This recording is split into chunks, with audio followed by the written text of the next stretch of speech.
I'm Arlene Herson, and I'm glad you can join me because my guest is a very special woman who won her first talent contest when she was 10 years old, and she's been a winner ever since. In her professional life, she has won awards and accolades for her incredible talent on the Broadway stage and motion pictures. In her private life, she has been married to actor Eli Wallach and has 3 beautiful children. She is an author, teacher, actress, wife, mother, and she manages to do them all so well. Sure sounds like a winning combination to me. My guest is Ann Jackson. We're here in her apartment in New York, and we'll meet her right after these messages, so please stay right there. That's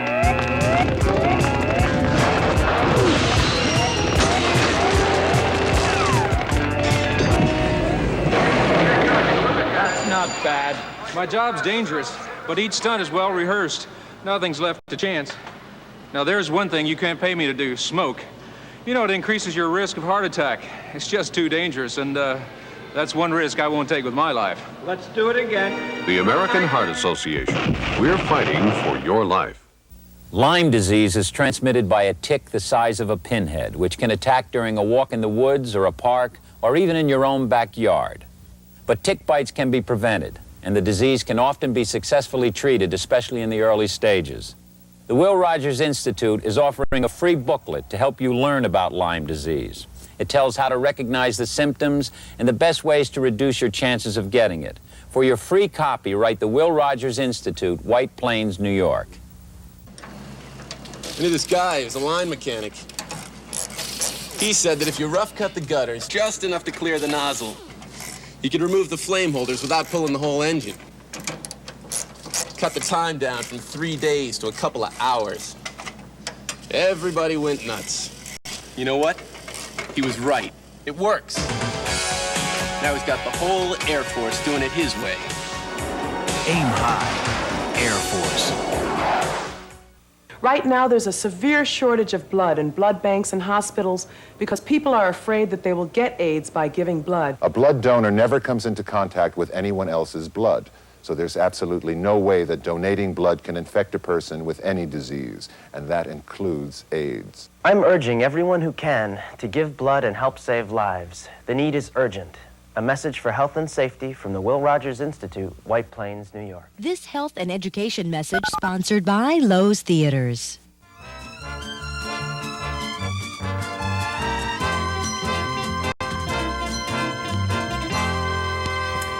I'm Arlene Herson, and we're back, and here we are in New York City with Ann Jackson in her apartment in New York, and I thank you for your hospitality.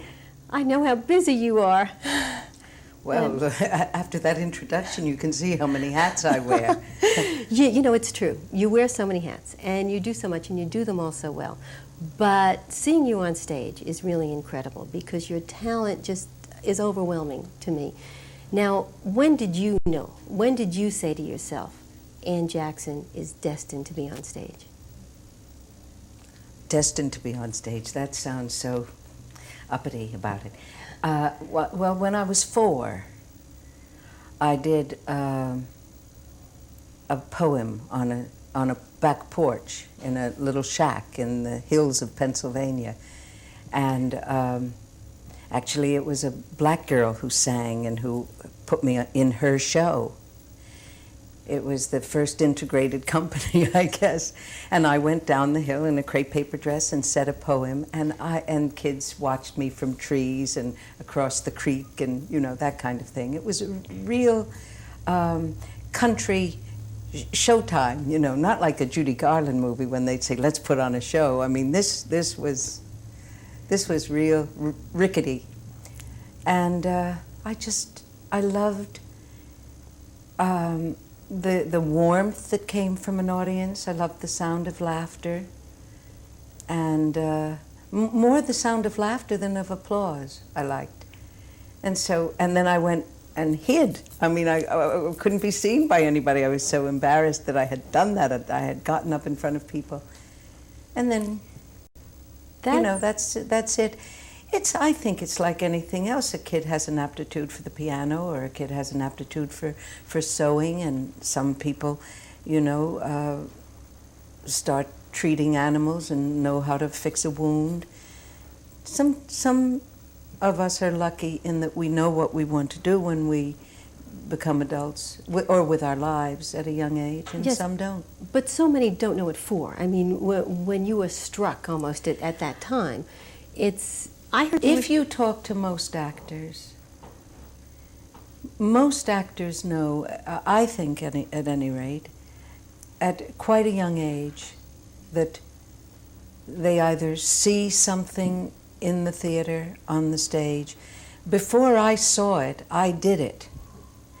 But I think that if then I had been, a child whose parents had taken her to the theater, I grew up on movies. I think that I would have then seen people do what I wanted to do. That's it. Your parents did not take you to the theater at all. No. Your parents, you moved to New York when you were, I think, 10 or 11 or 12, but during that time, you were living in Pennsylvania? No, I moved to New York when I was 8, actually, and my excuse me, my older sister, who was enormously talented and, very dramatic and read, and she really wanted to be the actress and should have been the actress. And I have a sister Beatrice, a middle sister. Both these women were enormously talented. Okay, they were very good, but nobody really knows who they are. They really didn't go on to kind of fame and glory that you did. Well, I think it was because my older sister pushed me a lot. She wanted me to do it, and I wanted to please her. She became like Mama to me. And I just really didn't know any other course to take. Okay, but it's interesting because when you say your older sister pushed you and you were the youngest of 3, your parents didn't push you. Your mother, unfortunately, they would have pushed me the other way. My father wanted me to be a scientist. Right. Can you imagine me as Madame Curie? If I could be Greer Garson, I could do it. I could bat my eyes and discover radium. But I don't know. It is interesting what brings people to their profession. Yeah, but going back even to your childhood, your mother died when you were 17, I believe, but she left you actually when I was 15, 14, yeah. She had a nervous breakdown.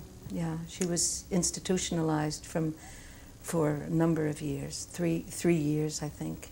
So during that formative time, you really did not have a mother and a father who was disapproving of you as an actress. Yeah. So what did you do? How did you get yourself? Well, actually, my father was disapproving in the sense that he was a European who pursued culture, was self-taught, and wanted his daughters, he had no sons, so he wanted his daughters to read and to, he really encouraged us to draw, to write, in the arts, if you will. And then when I started choosing it, I think he got a little nervous because it is, as S.J. Perlman once said, stay away from the Muses, it's a hard buck. And it's true.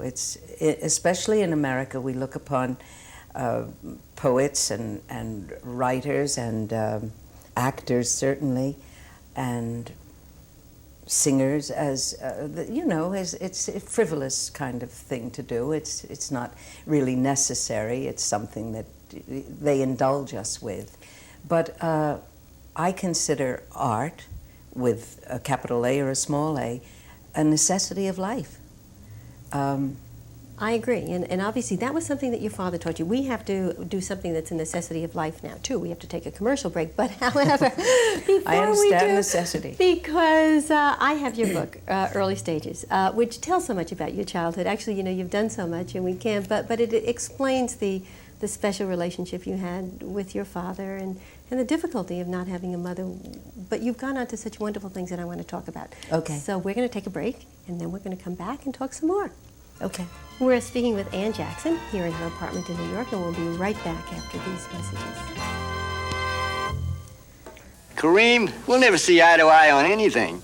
Don't be so short-sighted. We can both see that space research benefits everyone. Oh, like the scratch-proof lens developed for the Apollo space camera? That same technology led to scratch-proof eyeglasses, sunglasses. And even goggles. You wouldn't need those if your horse was always in front. That's a tall order. What we're learning up there is helping us all down here. Space technology. This is what's in it for you. This company needs quick decisions. So does yours. This company needs leaders. So does yours. This company needs well-trained people. So does yours. So when this company needs to borrow people from your company, come on, man, move it out. Let's go, let's go. Remember, they'll always come back better than they were before. Hey, Bill, could we get your approval on this? Be a hero. Give your employees the freedom to protect ours. You, John Fitzgerald Kennedy, do solemnly swear. I, John Fitzgerald Kennedy, do solemnly swear. That you will faithfully execute. That I will faithfully execute the office. Of President of the United States. Of President of the United States. And will, to the best of my ability, preserve, protect, and defend the Constitution of the United States. So help me God. The Constitution. The words we live by. The stiletto, outlawed in most major cities. The trench knife. It boasts a 7-inch solid steel blade. The survival knife, designed to cut through virtually anything. Yet the most dangerous knife of all may be the one we use to eat too much high-fat food, the ordinary table knife. For a free booklet on how to help reduce your risk of cancer and heart disease through low-fat eating, call 1-800-EAT-LEAN.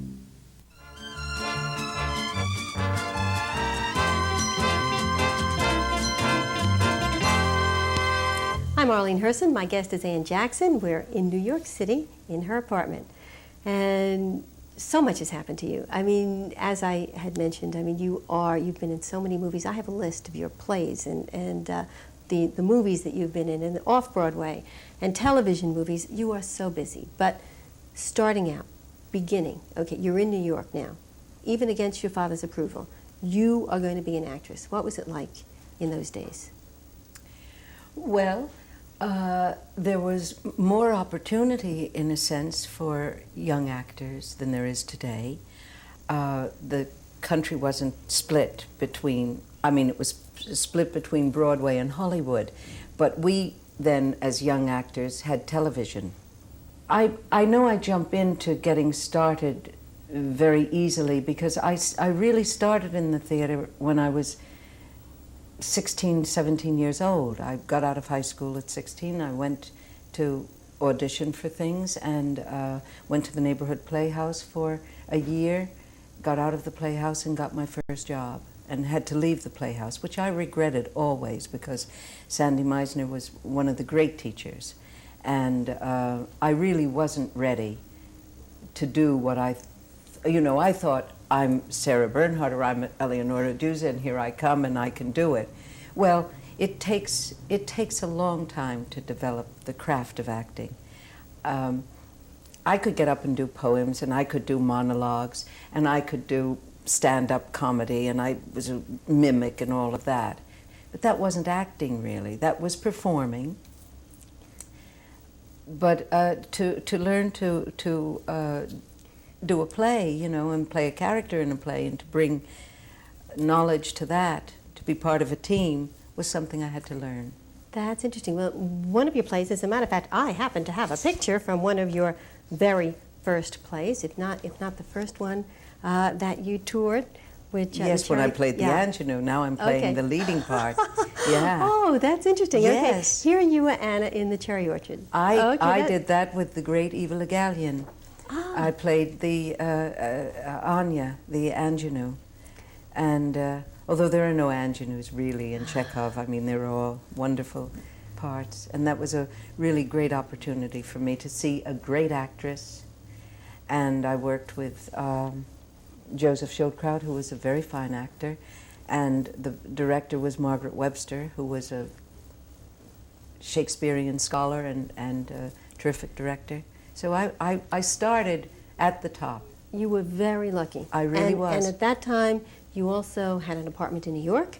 A room. I had a room about the size of this chair and yours, but it was mine. I always thought the ceiling went up forever, and I always thought if we put it on the side, what a big, long room I'd have. So I built my bed going up like that. But it was a Stamford White building in the Village on 11th Street, 43 Fifth Avenue. And it was a very meaningful place. I rented that room to Marlon Brando, to drop a little name. And Wally Cox used to come and see me in that apartment. It was a terrific beginning, I think, for an actress, because there were a lot of actors who lived in the neighborhood. Walter Hamden, who you're too young to remember, but he was in his 80s when I worked with him in the American Repertory Company. And so we used to meet at the corner drugstore, and he'd buy me breakfast, which I desperately needed. Well, because you were paying, your rent was $35 a week, as I understand. And, oh boy, I had to really hustle to get that rent money up every month. Was it during that time also, because you had mentioned, I know that you're teaching now, and was it during that time that Lee Strasberg, that you were at the Actor Studio? No, that came later. That later? I was in the Village from the time I was about 18 until, well then, I had my son when I was still in the Village. After I had left Peter Pan to have, I became pregnant. I was understudying Jean Arthur, that enchanting actress, in Peter Pan, and I was grounded. So I left the play, and then I did three plays in Summer Festival in a row. One with Louise Reiner, called Lady from the Sea, that Teresa Hayden had produced, and one with a Shaw play. And I was pregnant with my son, Well, but Peter. here you are. Okay, so we're back to, now you haven't even met Eli yet in this show and what we're talking about, because that was still in that room.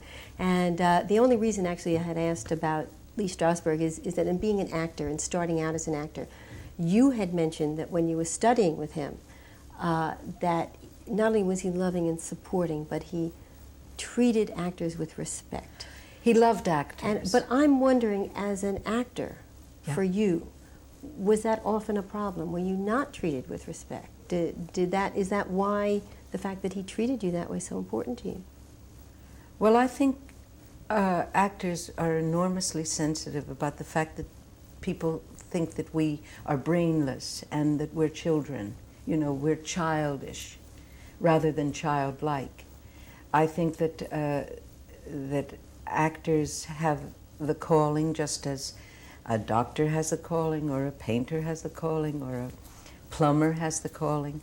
I think that when you're treated with respect for the craft that you do, you know, it's a very good feeling, and that's what Strasberg had for the actor. He himself was an actor and a theater man. He was not the first. Certainly Herbert Berghoff, who was my very first teacher and who got me into the theater and who I have great love and respect for, then got me a scholarship to the neighborhood playhouse, and I then got in the hands of Sanford Meisner. I was a very fortunate young person because I was exposed to the best. They were the best. I think.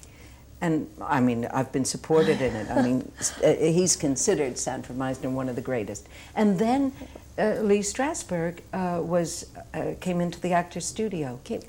But you're talking about him, you're talking about a calling, because I have a calling too. We have to take a break again. Okay. But you talk about the best, you also, your life seems to be the best now. I want to, kind of take you back to a little bit what's happening now, but we're going to take a break. We're speaking with Ann Jackson. We'll be right back after these messages.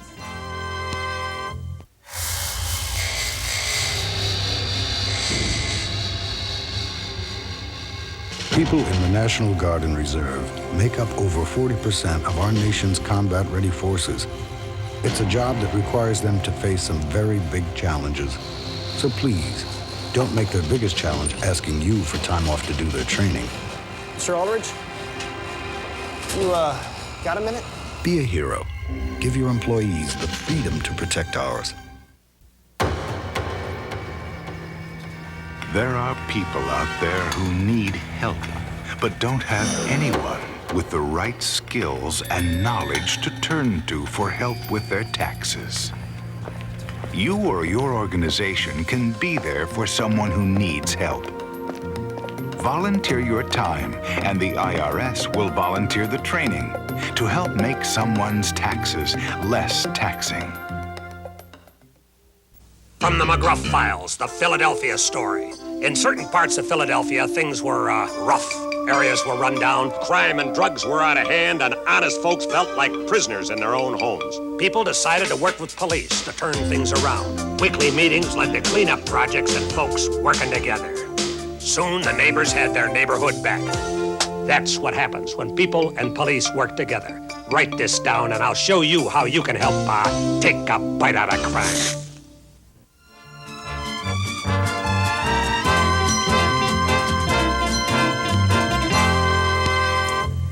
I'm Arlene Herson, and we're with Ann Jackson in her apartment in New York, and the time is going so fast because you have done so much and we've hardly Because talked I about what talk a lot. I'm Irish, okay. and I have the gift of gab. And obviously it works. But you're married, as we mentioned, and everybody knows. I mean, you are a star in your own right, and your husband Eli Wallach is a star in his own right. But yet you do so much together. It was the stage that brought you together. I mean, I can't. Tell us the circumstances. Did you like him right away? Oh, well, like him, yes, he's a likable man, but I didn't, I mean, it wasn't across a crowded room, you know. I mean, that's not what happened. He came to read for a play, and Terry Hayden, who was a wonderful director and a dear, dear friend of ours, is a dear friend of ours, had us read for a play, and I said, he's too old for it. It was a Tennessee Williams one-actor. He had to play a 15-year-old, and I was playing a 13-year-old. I was all of 20, and he was all of, 29, something like that. Anyway, he got the part, and then as we worked on the play, there were only two of us in the play, and we were attracted, I think, to each other. We then started to make Google eyes and that kind of thing. Oh, and obviously it worked. It was even more than that because Yes. You've been married for over 40 years. And that was a Tennessee Williams play that you met at. Eli's been married over 40 years. I have not been. Well, you're not old enough. That's No, why. That's not it at all. Oh, well, then It's what do just you that mean? it just seems like, well, I feel that he's been away so much. He's been away half of our married life doing those spaghetti westerns and things, that I figure I've been married half of whatever he says I'm married. Well, maybe that's why it worked so well, okay? Because Maybe, yes, I think, that's an yeah. interesting point. But when you're together, I mean, you've been on the stage together in some wonderful things. Actually, I still have a couple of pictures. There are pictures all over the house of the family, which are just wonderful, of you and the children and Eli. But of you and Eli in, for instance, a play. Which one are we looking at now? Love, L-U-V, Murray Shiskow's play with Alan Arkin, Eli and me, directed by Mike Nichols. That was one of many plays that you and your husband Eli Wallach have been in. You've really been very privileged because even though you say you traveled a lot, you spent a lot of time together on stage, but also special thing, Diary of Anne Frank, not only with your husband, but 2 daughters. That must have been That was a very special experience. I'm very grateful for it. At the same time, it was a very difficult thing to do. Why? Well, because actors take on the persona, you know, you take on the pain of the characters. And to go through that experience with my daughters was beautiful and painful. Glad I did it. Yeah, I don't regret it at all, but it was painful. Interesting that your daughters both should choose the acting profession. Oh, isn't it? Wonder how that came about. But you are also a teacher. You teach at the Actor Studio, or you teach in East Hampton, and you teach acting now. I teach at the Berghoff School. And isn't it funny? I am a teacher. I am teaching. I don't think of myself as a teacher. I think of myself as an actress who has an aptitude for directing, and I can see in others what I think they should be doing, or what I'd like to see in a scene. And that's what I do. I guide them. And obviously do it well. You do so many things. I just have a last question. You're an actor, a mother, a wife, a teacher. What are you most proud of? I am exhausted from hearing it. What are you most proud of? Most proud of?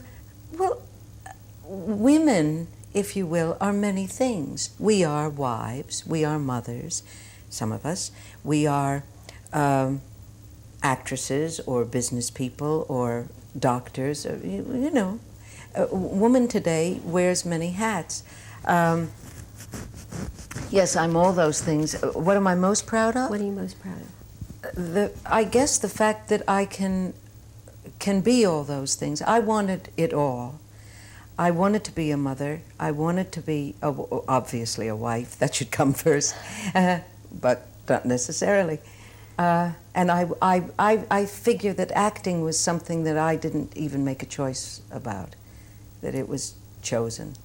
You are fulfilling your destiny. Except I have to say that there was a quote a while ago that I saw that you said in order to be an actor, you have to have the hide of a rhinoceros and the soul of a nightingale.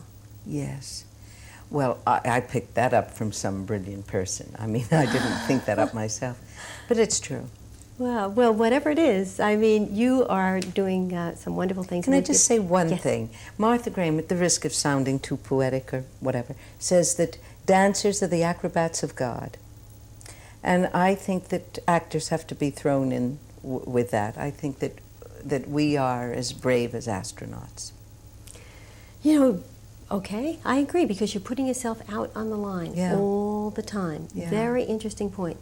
And it's a point we're going to have to close on, unfortunately, but on another time, since there's so much that you and your husband have done together, I hope that I can interview both of you together so that we can not only know Anne Jackson, the wife and the mother, but how the two of you interact.